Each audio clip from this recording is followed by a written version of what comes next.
Sir N Prashant IAS അദ്ദേഹം collector bro എന്നൊക്കെ അറിയപ്പെട്ട ആളാണ്. എന്താണ് കേരളത്തിൻ്റെ ചരിത്രത്തിൽ തന്നെ ആദ്യമായിട്ടാണ് ഒരു IAS ഓഫീസർ ഒരു ചീഫ് സെക്രട്ടറിക്കെതിരെ കൊണ്ട് വക്കീൽ നോട്ടീസ് അയക്കുന്നത്.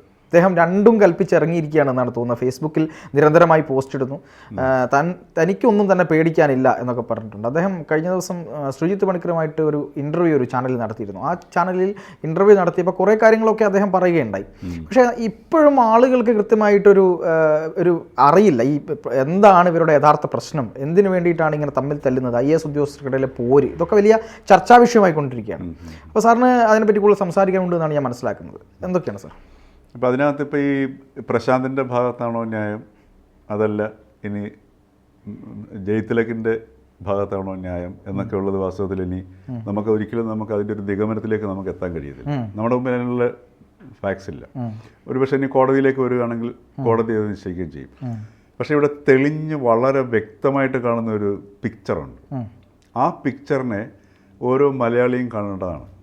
കാരണം ഈ ഗവൺമെൻറ്റിന് ശരിക്കും പിണറായി സർക്കാരിന് ഭരണം എന്താണെന്നുള്ളത് അറിയില്ല. ഭരണത്തിൻ്റെ നിയന്ത്രണം തീരെ ഇല്ലാണ്ടായി. ഇപ്പോൾ IAS വളരെ സീനിയർ IAS ഉദ്യോഗസ്ഥ തലത്തിലുള്ളവർ മുതൽ ഏത് രീതിയിലും കുത്തഴിഞ്ഞ ഒരവസ്ഥയിലേക്ക് പോകാം എന്നുള്ളൊരു അന്തരീക്ഷം സിവിൽ സർവീസിനകത്ത് വന്നിരിക്കുന്നു. ഇത് താഴേക്കടയിലേക്ക് വരും, താഴേക്ക് വന്നു കഴിഞ്ഞു. അപ്പോൾ ഇത് ഈ രാഷ്ട്രീയ നേതൃത്വത്തിന് ഈ സിവിൽ സർവീസ് ഉദ്യോഗസ്ഥരുടെ മേൽ യാതൊരു നിയന്ത്രണവും ഇല്ലാത്തൊരവസ്ഥയെത്തി.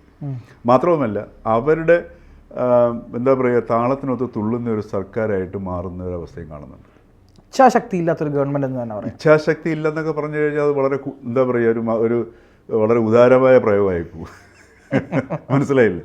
ഇപ്പോൾ ഉദാഹരണത്തിന് ഇത് ശരിക്കും പറഞ്ഞാൽ നമ്മൾ മനസ്സിലാക്കേണ്ട സംഗതി, ഒരു സംസ്ഥാനത്തിൻ്റെ എൻ്റെയും ഭർത്തിൻ്റെയും ഒക്കെ നികുതി പണം കൊണ്ട് നമ്മുടെ ഖജനാവിലേക്ക് നിറയുന്നതെന്ന് ഞാൻ പറയുന്നില്ല.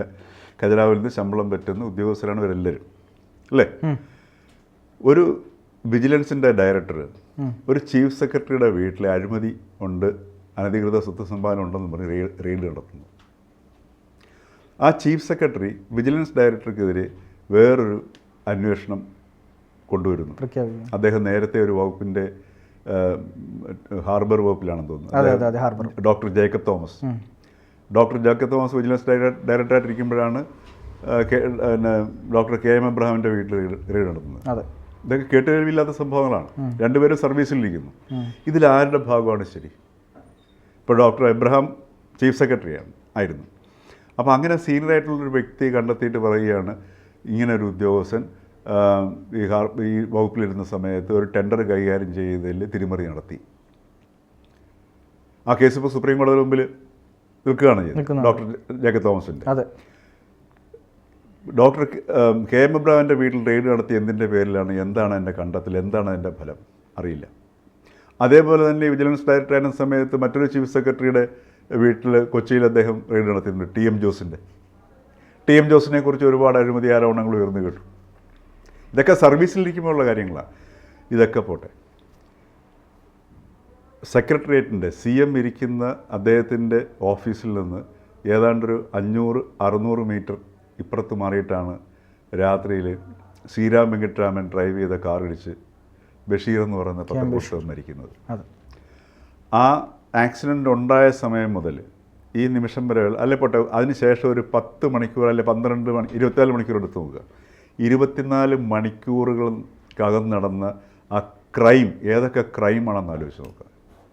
ഇപ്പോൾ ഒരു വ്യക്തി മദ്യപിച്ച് വണ്ടി ഓടിക്കുന്നു, കുറ്റകരമാണ്. അങ്ങനെ സംഭവിച്ചു പോയിട്ടുണ്ടെങ്കിൽ നിയമത്തിൻ്റെ മുമ്പിലൊന്ന് പറയാം. അല്ലാതെ വണ്ടി ഓടിച്ച അപകടമാണെങ്കിലും നിയമത്തിന് മുമ്പിലേക്ക് വരാം. ഇവിടെ ഒരു IAS ഉദ്യോഗസ്ഥനായിട്ട് ഉത്തരവാദിത്തപ്പെട്ട വ്യക്തിയാണ്, സാധാരണ വ്യക്തിയല്ല. അവർക്ക് വളരെ എങ്ങനെയാണ് സമൂഹത്തിൽ പെരുമാറേണ്ടത് എന്നുള്ള കോഡ് ഓഫ് കോണ്ടക്റ്റ് ഒക്കെ വളരെ വ്യക്തമായിട്ട് എഴുതി വയ്ക്കുകയും ഫ്രെയിം ചെയ്ത് വെച്ചിട്ടുള്ള സാധനമാണ്. ഇതൊക്കെ ഇരിക്കുന്ന സമയത്ത് വളരെ നീതിബോധം എല്ലാ അവസ്ഥയിലും പുലർത്തേണ്ട വ്യക്തിയാണെന്നാണ് സങ്കല്പം. എന്നിട്ട് ഈ വ്യക്തി മദ്യപിച്ച് ലക്കുകെട്ട് അർദ്ധരാത്രിയിൽ വണ്ടി ഓടിച്ച് ഒരു വ്യക്തിയുടെ പുറത്ത് കയറി അയാൾ മരിക്കുന്നു. എന്നിട്ട് ഇമ്മീഡിയറ്റായിട്ട് ചെയ്യേണ്ട പ്രോസസ്സ് സാധാരണ ഒരു പൗരനറിയാം. നിയമത്തെക്കുറിച്ചുള്ള അജ്ഞത നിയമത്തിൻ്റെ മുമ്പിൽ നിന്ന് യാതൊരു ഇളവും കിട്ടുന്ന സാധനമല്ല, അല്ലേ? എന്നിട്ട് അവിടുത്തെ പോലീസ് സ്റ്റേഷനിലെ പോലീസിന് നടപടിയെടുക്കാൻ പറ്റുന്നില്ല, ഒരു FIR കൃത്യം ഇടാൻ പറ്റുന്നില്ല. അവിടെ ആ എണ്ണി പറയാവുന്ന സാധനം. അവസാനം എന്തായി, ഇദ്ദേഹം ജനറൽ ഹോസ്പിറ്റലിൽ പോകുന്നു. അവിടെ മദ്യപിച്ചിട്ടുണ്ടോ ഇല്ലയോ ടെസ്റ്റ് നടത്തുന്നില്ല. അദ്ദേഹം അവിടെ നിന്ന് ഇറങ്ങി ഓടി മറ്റൊരു സ്വകാര്യ ആശുപത്രിയിൽ പോകുന്നു. അവിടെ 24 hours ശേഷം കിടന്നിട്ട് അദ്ദേഹത്തിന് എന്താ രോഗത്തിൻ്റെ പേര് ഞാൻ മറന്നുപോയി, ഈ മറവി, പെട്ടെന്ന് താൽക്കാലികമായിട്ടുണ്ടാകുന്ന മറവി, അതാണെന്ന് പറഞ്ഞിട്ട് അഭിനയിക്കുന്നു. ഇതെല്ലാം അന്നത്തെ ചീഫ് സെക്രട്ടറിയുടെ നേതൃത്വത്തിലുള്ളവർക്കും മുഖ്യമന്ത്രിയുടെ അറിവോടുകൂടിയില്ല നടക്കത്തില്ല. അപ്പോൾ ഇത്രയും സാധാരണ ഒരു പൗരൻ ചെയ്യുന്ന കുറ്റകൃത്യം പോലെ അല്ലത്. എനിക്ക് തോന്നുന്നു ഇന്ത്യയുടെ ചരിത്രത്തിൽ ഇത്തരത്തിലൊരു കുറ്റകൃത്യം വേറെ ഏതെങ്കിലും ഒരു സംസ്ഥാനത്ത്, നമ്മൾ പല സംസ്ഥാനങ്ങളെക്കുറിച്ചും പ്രാകൃതമായ പിന്നെ രീതികളൊക്കെ നിലനിൽപ്പുണ്ടെന്നൊക്കെ പറഞ്ഞാൽ പല സംസ്ഥാനത്തെക്കുറിച്ച് നമ്മൾ മലയാളികൾ പറയാറുണ്ട്. പക്ഷേ ഇത്രയും ഒരു നഗ്നമായ ഒരു ജനങ്ങളുടെ മുമ്പിലുള്ള ഒരു അവസ്ഥയിൽ ഇത്രയും കുറ്റകൃത്യങ്ങൾ രാഷ്ട്രീയ നേതൃത്വവും ബ്യൂറോക്രസിയുടെ നേതൃത്വവും, ഉദാഹരണത്തിന് ചീഫ് സെക്രട്ടറി മുഖ്യമന്ത്രിയെ അറിഞ്ഞുകൊണ്ട് ജനങ്ങളുടെ മുമ്പിൽ പച്ചയായിട്ട് നിയമ ലംഘനങ്ങൾ നടത്തി, കുറ്റകൃത്യങ്ങൾ നടത്തി. നിയമലംഘനമല്ല, കുറ്റകൃത്യങ്ങൾ നടത്തി. അദ്ദേഹം മദ്യപിച്ചിട്ടാണ് വാഹനം ഓടിച്ചത് എന്നതിന് തെളിവില്ലാതായി. പിറ്റേന്ന് വൈകിട്ടാണ് ടെസ്റ്റിന് കൊണ്ടുപോകുന്നു. അപ്പോഴത്തേക്ക് ബ്ലഡിൻ്റെ അംശങ്ങൾ ഇല്ലാണ്ടായി. പിന്നെ അദ്ദേഹത്തിന് നടന്നത് മറന്നുപോയി അല്ലേ, പിന്നെ അടിച്ചിട്ടാണെന്നൊക്കെ പറയുന്നു. അപ്പോൾ ഇങ്ങനെയൊക്കെയുള്ള ആ കുറ്റകൃത്യങ്ങളുടെ ഒരു പരമ്പര നടക്കുകയാണ് ചെയ്യുന്നത്. അപ്പോൾ ഇത് അനുവദിച്ചു കൊടുത്ത ഒരു ഭരണകൂടം, ആ ഒരൊറ്റ സാധനം, ഒരു പക്ഷേ ഇന്ത്യയുടെ ചരിത്രത്തിൽ ഇത്തരത്തിലുള്ള നഗ്നമായ ഒരു കുറ്റകൃത്യം സ്റ്റേറ്റ് അറിഞ്ഞുകൊണ്ട് നടത്തിയത് എൻ്റെ അനുഭവത്തിൽ വളരെ കുറവാണ്. ഇപ്പം ലാലു പ്രസാദ് യാദവിൻ്റെ ആണെങ്കിലും മറ്റേ ഒരുപാട് മുഖ്യമന്ത്രിമാരുടെയൊക്കെ അവിടെ വലിയ കുംഭകോണങ്ങളും അഴിമതിയും നഗ്നമായ ലംഘനങ്ങളൊക്കെ നമുക്ക് കാണാറുണ്ട്. പക്ഷേ ഇതേപോലൊരു കുറ്റകൃത്യം ആഭ്യന്തരമന്ത്രി കൂടിയായ മുഖ്യമന്ത്രിയും അതേപോലെ ചീഫ് സെക്രട്ടറിയുടെയും അറിവോടുകൂടി നടന്നിട്ടുള്ളത് എൻ്റെ പരിമിതമായ അറിവിൽ ഇന്ത്യയിൽ വേറെ നടന്നിട്ടുണ്ടെന്ന് എനിക്ക് തോന്നുന്നില്ല. അപ്പോൾ ഇത്രയും സാധ്യത ഉള്ള ഒരു സാഹചര്യമാണ് ഇന്ന് നമ്മുടെ ഭരണകൂടത്തെക്കുറിച്ച് അതിനകത്ത് നിൽക്കുന്നത്. അതിനെ തുടർന്നിങ്ങോട്ട് വരുന്ന നോക്കുക.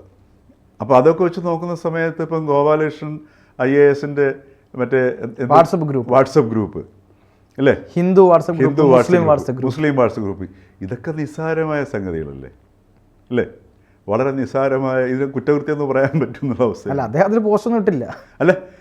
ഒന്ന് ആലോചിച്ച് നോക്കുക, ഒരു സിവിൽ സർവീസിലുള്ള ഒരു സീനിയർ IAS ഉദ്യോഗസ്ഥൻ്റെ മാനസികാവസ്ഥ ആലോചിച്ച് നോക്കുക. കള്ളം പറയുക, ഒരു വാട്സപ്പ് ഗ്രൂപ്പ് ഉണ്ടാക്കിയിട്ട് ഇത് ഹാക്ക് ചെയ്തെന്ന് പറയുക. 4ാം ക്ലാസ്സിലെ കുട്ടികൾ പോലും ഇപ്പോഴത്തെ കാലഘട്ടത്തിൽ പറയാൻ മടിക്കുന്ന കളവാണത് അല്ലേ. അപ്പോൾ ഇങ്ങനെയുള്ള ഭരണാധികാരികളാണ് നമ്മളുടെ കാര്യങ്ങൾ നിർവഹിക്കുന്നതെന്ന് ആലോചിക്കുമ്പോൾ ഇവർക്ക് എങ്ങനെ UPSC സെലക്ഷൻ കിട്ടിയെന്ന് പോലും നമുക്ക് അതിശയം തോന്നാറുണ്ട്. കാരണം ഇത് ഇൻഫർമേഷൻ്റെ ബേസിസിലല്ലോ. ഇനി ശരിക്കും പറഞ്ഞാൽ ഇപ്പം ഇവരുടെ ഈ ക്യാരക്ടറിൻ്റെയും ക്വാളിറ്റി വെച്ചിട്ട്, ഓരോ വ്യക്തിയുടെ ക്വാളിറ്റിയാണ് ശരിക്കും പറഞ്ഞാൽ UPSC അന്വേഷിക്കേണ്ടത്. കാരണം അവരുടെ ബാക്കിയുള്ള കഴിവുകളൊക്കെ അവരുടെ എഴുത്തു പരീക്ഷയിൽ മറ്റുള്ളവർ തെളിയിച്ചതാണ്. അപ്പോൾ ഈ ക്വാളിറ്റിയൊക്കെ നിശ്ചയിക്കുന്നത് എനിക്ക് തോന്നുന്നു UPSC കുറിച്ച് നമുക്ക് ഭയങ്കരമായ സംശയങ്ങൾ തോന്നുകയാണ്. നമ്മൾ ഈ ഓരോ ദിവസവും വന്നുകൊണ്ടിരിക്കുന്ന കഥകൾ, ഓരോ സിവിൽ സർവീസുകാരുടെ IASകാരുടെയും IPSകാരും ഒക്കെ പെടുന്ന അഴിമതി ഒന്നാലോചിച്ച് നോക്കുക. ഉന്നത വിദ്യാഭ്യാസം നേടിയ ആൾക്കാരാണ്. അപ്പോൾ ഒന്നാലോചിച്ച് നോക്കുക, വിദ്യാഭ്യാസവും സംസ്കാരവും തമ്മിലുള്ള ബന്ധം, വിദ്യാഭ്യാസവും ഇത്തരത്തിലുള്ള UPSCയുടെ സെലക്ഷൻ, ആൾക്കാരെ വിലയിരുത്തുന്നതിലുള്ള കഴിവ് അല്ലേ. ഇന്ന് നമ്മുടെ രാജ്യത്ത് ഏറ്റവും വലിയ അഴിമതികൾ നമ്മുടെ സംസ്ഥാനത്ത് തന്നെ എടുത്തു നോക്കി അതിനകത്ത് ഇൻവോൾവ് ആയിരിക്കുന്ന ഏറ്റവും വലിയ കുറ്റകൃത്യങ്ങളും അഴിമതികളൊക്കെ നടത്തുന്ന ഇത്തരത്തിലുള്ള ഉന്നത സ്ഥാനങ്ങളിരിക്കുന്നവരാണ് IAS IPS ഉദ്യോഗസ്ഥർ അല്ലേ. പിന്നെ എന്താണ് ഈ UPSC എന്താണ് സെലക്ഷനിൽ ഇത് ചെയ്യുന്നത്? നമ്മളിപ്പം ഭയങ്കരമായിട്ട് അതെല്ലാം ഈ ഒരു പരിധി വരെ ഈ മാധ്യമങ്ങളുടെ ഒരു പ്രശ്നമുണ്ട്, ഈ മുഖ്യധാരാ മാധ്യമങ്ങൾ. ഒരാൾക്കൊരു സിവിൽ സർവീസ് കിട്ടിക്കഴിഞ്ഞാൽ പിന്നെ ഒരു പൈങ്കിളി മാധ്യമപ്രവർത്തനമാണ് കേരളത്തിൽ ഉറച്ചുപോയി. അതായത് സുഖിപ്പിക്കുക, അതാണ് മനസ്സിലല്ലേ, വായിക്കുന്നത് കേൾക്കുമ്പോൾ സുഖിപ്പിക്കുക. ഇപ്പോൾ ഒരാൾക്കൊരു IASകാരനെ കുറിച്ചിട്ടൊരു സാധനം എഴുതുമ്പോഴത്തേക്ക് അത് ഈ പറഞ്ഞതുപോലെ ഇവിടെ ഒരു മമ്മൂട്ടി അഭിനയിച്ചൊരു സിനിമ രാജമാണിക്യം, അദ്ദേഹത്തിന് ആ പേരുള്ള ഒരു വ്യക്തി എറണാകുളം കളക്ടറായിട്ട് വന്നു. രാജമാണിക്യം, അതെ, മനസ്സിലായില്ലേ. പിന്നെ തുടങ്ങിയ ആ ഒരു പൈങ്കിളിയിലേക്കാണ് പോകുന്നത് രാജമാണിക്യത്തിൻ്റെ സംഗതി. അപ്പോൾ ഇത് കാണുമ്പോൾ എന്താണ്, ഈ ഉദ്യോഗസ്ഥർ ഇതിനകത്ത് വീണുപോവുക ചെയ്യുന്നത്. പിന്നെ കഥകളും കവിതകളുമായിട്ട് പോകുന്നു. പിന്നെ നേരത്തെ ഇപ്പോൾ പാർത്ഥൻ പറഞ്ഞതുപോലെ കളക്ടർ ബ്രോ എന്നറിയപ്പെടുന്നു. ഇതൊക്കെ ഈ ഹൈപ്പ് കൊണ്ടുണ്ടാകുന്ന, അൺനെസസറി ഹൈപ്പ് കൊണ്ടുണ്ടാകുന്ന പൈങ്കിളി മാധ്യമ പ്രവർത്തനത്തിൻ്റെ ഭാഗമായിട്ടാണ് അതിൻ്റെ ഒരു ഇര കൂടിയാണ് പ്രശാന്ത്. ഈ കളക്ടർ ബ്രോ എന്ന് പറയുന്ന ആ ഒരു തൻപ്രമാണിത്വത്തിലേക്ക് വരുന്നു. ഞാനൊരു മിടുക്കനാണ്, ഞാൻ എന്നെ ഭയങ്കര ധൈര്യശാലിയാണ്, എനിക്കൊന്നും പേടിക്കേണ്ട ആവശ്യമില്ല, ഞാനൊരു റബലാണ് എന്നൊക്കെയുള്ളൊരു ധാരണ ഈ കളക്ടർ ബ്രോ എന്നുള്ള പേര് മാധ്യമങ്ങളിൽ കൊടുത്ത സാധനമാണ്. അപ്പോൾ ഒന്ന് പൊങ്ങി. അപ്പോൾ ആ തൻപ്രമാണിത്വത്തിലേക്ക് വരുന്നു. എന്താണ് താൻ ചെയ്യാൻ ഉദ്ദേശിക്കുന്നത്, അല്ലെങ്കിൽ തൻ്റെ കർത്തവ്യം എന്താണെന്നുള്ള വ്യക്തമായ ബോധ്യത മറന്നിട്ട് ഇവരെല്ലാം ഇവരുടേതായ വ്യക്തിപരമായ ലോകത്തിലേക്ക് മാറുന്നു. പിന്നെ എങ്ങനെയാണ് ഈ സ്റ്റേറ്റ് നന്നാവുന്നത്? അത് നിയന്ത്രിക്കാനുള്ള രാഷ്ട്രീയ നേതൃത്വമില്ല. രാഷ്ട്രീയ നേതൃത്വത്തിന് യാതൊരു കാരണവശാലും പരിഗണിക്കേണ്ട ആവശ്യമില്ല എന്നുള്ളതിൻ്റെ ഉറച്ച പ്രഖ്യാപനം കൂടിയാണ് ഈ പ്രശാന്തിൻ്റെ ഇപ്പോഴത്തെ ഈ നോട്ടീസ്, ചീഫ് സെക്രട്ടറിക്ക് നോട്ടീസ് അയച്ചത് അല്ലേ? അപ്പോൾ ഇങ്ങനെയുള്ള പുതുമകൾ സംഭവിച്ചുകൊണ്ടിരിക്കുക. ഞാൻ പറയുന്നത് പഴയ രീതികളൊക്കെ മാറേണ്ടത് ആവശ്യമാണ്. അത് നല്ല മാറ്റങ്ങളായിരിക്കണം, പുരോഗമനപരമായ മാറ്റങ്ങളായിരിക്കണം. ഉദാഹരണത്തിന് തന്നെ IPS ഓഫീസറായിരുന്ന വിജയൻ, അപ്പോൾ അദ്ദേഹത്തിനെ ഇടക്കാലത്ത് സസ്പെൻഡ് ചെയ്തു. രാജ്യത്ത് മാത്രമല്ല മാതൃകയാക്കിയിരിക്കുന്ന വിദേശ രാജ്യങ്ങൾ പോലും വിജയൻ്റെ മാതൃക ഈ പോലീസ് സേനയ്ക്കകത്ത് നിന്നുകൊണ്ട് അദ്ദേഹം വരുത്തിയിരിക്കുന്ന മാറ്റങ്ങളും ഭയങ്കര നൂതനമായ ആശയങ്ങളും ഒക്കെ സമൂഹത്തിൽ ഉണ്ടാക്കിയിരിക്കുന്ന മാറ്റങ്ങൾ വളരെ വലുതാണ്. അപ്പോൾ അങ്ങനെയുള്ള വിജയനെ സസ്പെൻഡ് ചെയ്ത് മാറ്റി നിർത്തി അല്ലേ? അതും ഈ പടരപ്പണക്കങ്ങളുടെ പേരിലാണ് പറയപ്പെടുന്നത്. അപ്പോൾ ഇങ്ങനെയൊക്കെയുള്ള ആ സംവിധാനത്തിനകത്ത് നിന്നുകൊണ്ടാണ് മിസ്റ്റർ വിജയൻ ഇത്രയും മാറ്റങ്ങൾ സാധ്യമാക്കിയത്. അപ്പോൾ അവിടെ അതിനകത്തൊരു ക്രിയേറ്റിവിറ്റി, എത്ര ദുഷിച്ച അവസ്ഥയിൽ പോലും ക്രിയേറ്റീവായിട്ടുള്ളൊരു വ്യക്തിക്ക് സമൂഹത്തിനും ലോകത്തിനും ഒരുപാട് കോൺട്രിബ്യൂട്ട് ചെയ്യാൻ കഴിയുമെന്നുള്ളതിൻ്റെ ഒരു ഉദാഹരണം കൂടിയാണ് വിജയൻ. തീർച്ചയായും അല്ലേ? അതെ. അപ്പോൾ അവിടെയാണ് ഈ ക്വാളിറ്റി വരുന്ന പ്രശ്നം. അപ്പോൾ ഇവിടെ വ്യക്തികൾ ഇത് ഈ പറഞ്ഞതുപോലെ, പക്ഷേ എപ്പോഴും ഒരു സാമൂഹികമായ അന്തരീക്ഷത്തിൽ ഒരു ചട്ടക്കൂട് ആവശ്യമാണ്.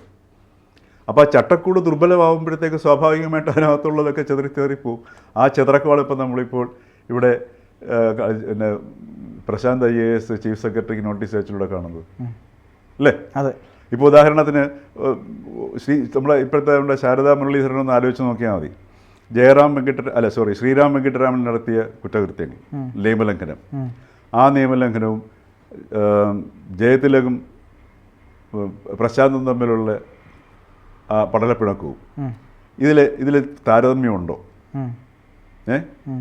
അതേപോലെ തന്നെ ഒരു പോസ്റ്റ് സീനിയർ ഉദ്യോഗസ്ഥനെതിരെ ഇട്ടു എന്നുള്ളതാണ് അവിടെ കുറ്റകൃത്യമായിട്ട് കാണുന്ന സാധനം. അപ്പോൾ ഇതാണോ ഒരു അതേ സമയത്ത് നമ്മുടെ പൊതുവ്യവസ്ഥയെ ദോഷകരമായി ബാധിക്കുന്ന പ്രവൃത്തികൾ കണ്ടിട്ട് നമ്മൾ കണ്ണടക്കേണ്ടി വരുന്നു. നിസ്സാരമായ ഉന്നത ഉദ്യോഗസ്ഥനെ ഏതെങ്കിലും രീതിയിൽ മോശമായിട്ട് സംസാരിക്കുമ്പോൾ അത് അപരാധമായി മാറുന്നു.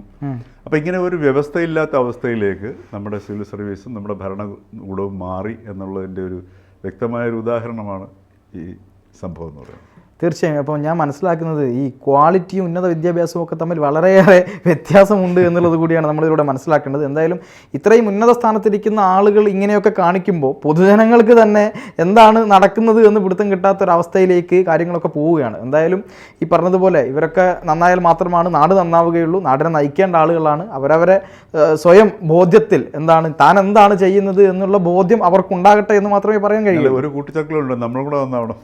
തീർച്ചയായും. അവനവൻ നന്നാകുമ്പോൾ സമൂഹവും നന്നാകും. കൂടുതൽ വാർത്തകളും വിശേഷങ്ങളും നിങ്ങളിലേക്ക് എത്താൻ ABC മലയാളം സബ്സ്ക്രൈബ് ചെയ്യുക, ബെൽ ബട്ടണും അമർത്തുക.